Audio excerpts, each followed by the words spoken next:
national champs are back on the practice field in the Bayou. Mark Rogers TV, the voice of college football, talking up LSU football. We got Lon Philip Sullivan on the line. You can catch him at LSU Odyssey, a new platform covering the Bayou Bengals. Lon, how you doing today?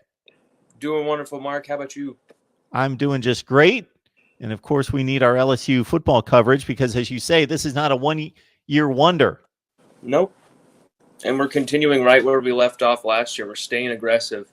This is one of the craziest off seasons in recent memory with LSU. I mean, the changes are outrageous. So many in, so many out. Well, the one name that is obviously resonates not just with LSU fans, but college football fans across the board because of his stellar NFL career as well, but also what he did at LSU. And at the point that he was on the field for LSU football on, this was a bit before your time, I think, in the mid to late 90s, I was actually covering the SEC for a CBS station in Mississippi. So I saw a lot of Kevin Faulk up close and personal from the sideline, but he's back to coach the running backs. I'm envious because actually Kevin Faulk was my first favorite LSU player. First one I can remember. Late 90s, watching him just destroy Kentucky. I mean, are you kidding me? 5 touchdowns or whatever it was. The guy is an absolute just Philistine, vicious and mean. I mean, he went into the NFL and people kind of forgot about him, and he left with 3 Super Bowl rings and pretty much 3 Super Bowl MVPs, or at least 2, I should say. But him coming back to coach the running backs is literally not only a home run hire, but it's almost like destiny. I mean, this was the job he should have always come home for. It's not what Kevin Faulk means to running backs. It's what Kevin Faulk means to Louisiana. I mean, he made it cool, as I've come to find out, to stay in the boot. There's a lot of people leaving to Florida State, leaving to Miami back in that era, and he kept them all home. He made it cool to stay in Louisiana and play for LSU again. And, I mean, this guy, he's going to get meetings with recruits that no other staff member can get. He's just going to. He's going to get in a lot of rooms that no one else will be able to get into because of those 3 Super Bowl rings, because of what he means to Louisiana. I mean, I heard a lot of sources saying that the families of the running backs, Tyrion Davis-Price, Chris Curry, John Emery Jr., they were really devastated to see Tommy Robinson go to A&M. But who better to excite them and rejuvenate them and just kind of wipe that slate clean than Kevin Faulk? Because he also knew these guys when they came in as freshmen while being director of player development. He basically ushered those guys in. If you watched some behind-the-scenes footage before almost every game, you could see him kind of huddling up with those guys before they went out there and played, and it's kind of giving them just little bits of motivation and words of wisdom. He's one of the most exciting hires in a while at LSU, I believe. Got Lon Philip Sullivan on the line from LSU Odyssey. He's joined us a couple times to talk some LSU football. 15-0 national champs in dominant fashion, scoring more points than any team in the history of college football this past season. But, of course, much changing with the offense in regards to Joe Brady moving on and Joe Burrow. But a lot of changes with this coaching staff and with some of the other key personnel members in what you could say would be the administration or front office as it's football related. So a lot of new guys, but old new guys in regards to their ties to LSU. So we're talking Jabril Cox. You mentioned Benny Logan. Can you kind of summarize and run down some of the changes we're talking about? Oh, well, we pulled in Kelvin Shepard, the 9th all-time leading LSU tackler. One of my favorite players from the Les Miles, Pelini, mid-2000s era. Just one of these just brutal guys, just great tackler and a team-first guy. And in an interview with Jordy Collada the other day that he went from a towel waver completely to just basically a cheerleader on the sideline to being an elite player who then had a pretty good NFL career. And who better to replace Kevin Faulk as director of player development? I mean, this guy is uniquely qualified for that role. being someone who arrived outside of the boot. He was an outsider, supposedly. He was from Georgia. He went without seeing his family for almost 3 months at one point. There's no one better to take over that role, especially now as we expand our recruiting base and our recruiting reach. We're going to need those guys who have that experience, who've walked that path, going from maybe a team first guy, maybe there was no expectations, to really being a wrecking ball. Lon Philip Sullivan on the line from LSU Odyssey. I think we had a bit of a lag, but no issue there. So the boys have been on the practice field now for a few days. We probably don't have any concrete news of anything that's been important there, but what are you watching in regards to getting a beat on what the improvements or the development areas will be this spring? What catches your eye as a storyline? Well, we're keeping an eye on people like Elias Ricks, who, he's having some shoulder issues, and people were kind of wondering if he was going to decommit in a few weeks. There was some decommitment concerns, and mostly social media, probably emotional related with the shoulder.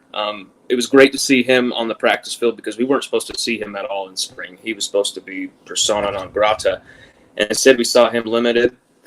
But more than the big names, what I'm looking for is the linebackers, the defensive line, and the offensive line battles. We'll begin with the linebackers. Pelini is excited with Micah Baskerville. This is a guy who's been almost forgotten by LSU fans. He's been there for almost a decade, it feels. He's been there forever. And I think now's his time. Pelini's extremely impressed with him.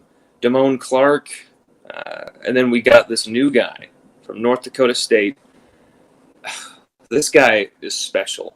He was wanted by, I think it was 45 different schools interviewed with him. Jabril Cox. This is a special dude. Everyone's saying, well, then why is he in the FCS? He must not be that good if he was in the FCS. The reason he was in the FCS was because everyone quit on him after he tore his ACL as a senior in high school. Everyone just quit on this guy. Just forgot about him. Bo Pelini did not. But, his first game in the FCS with North Dakota State was, kicking Pelini's team's butt and taking them to the house, taking them to the woodshed, slapping them in front of their mom. This guy was getting interceptions left and right for a middle linebacker. It was really stunning. 7 interceptions in his North Dakota State career. I think it was 2 pick sixes that he had. He just shows a lot of extreme range and skills that I am so excited to see once he comes on campus. And Damone Clark, he's another guy that's really expected to shine at linebacker. This is a guy who can play either outside, inside. Moving on to the offensive line, there's some huge concerns. People are extremely concerned about the left tackle position. Currently, that front runner, Dari Rosenthal, he's not even at school. But he is someone who is, I believe, Coach Orgeron has believed, is an NFL-ready left tackle. This guy is, he is massive. He is immense. He's gone for personal reasons, but he is expected back. But behind him, one of these recruiting necessities that was absolute make or break for our 2020 class was Marcus Dumerville. We had to get this guy. And you're finding out exactly why we had to get this guy with a situation like this. Because you got Dari Rosenthal, he's gone. So now Dumerville comes in. There is competition. That is slightly solidified, slightly less concerning now that we have Marcus Dumerville. We move over to the guard. We've got Ed Ingram. We've got Cardell Thomas. I feel like those positions are secure. But at center, Chasen Hines has got to secure that role. That is so key. Lloyd Cushenberry had a lot to do with what Joe Burrow was able to do last year, able to pull off some of the last gasp, extend the play, crazy just circus throws that the guy would make.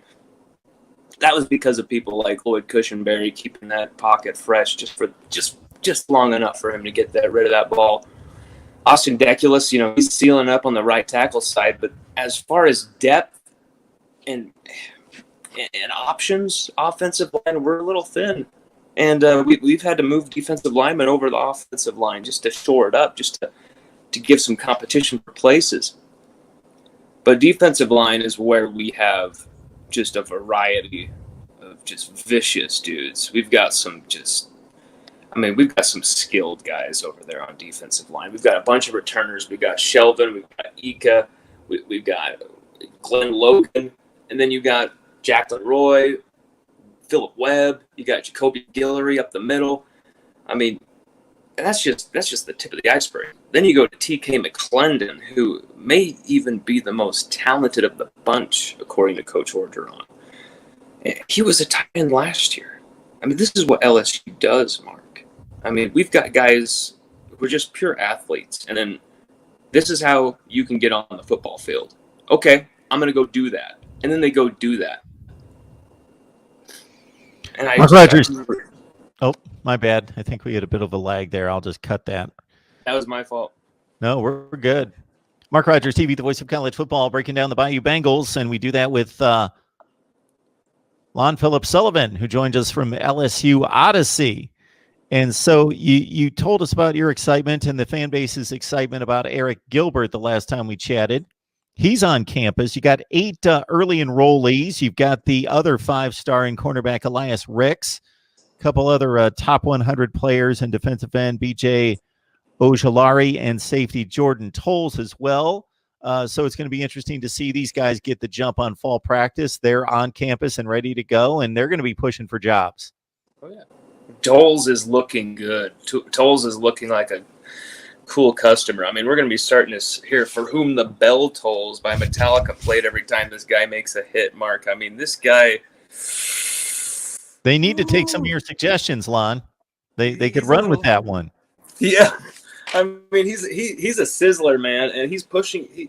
Here's the thing about LSU and this season that really excites me, and this is what made 2019 such a great season.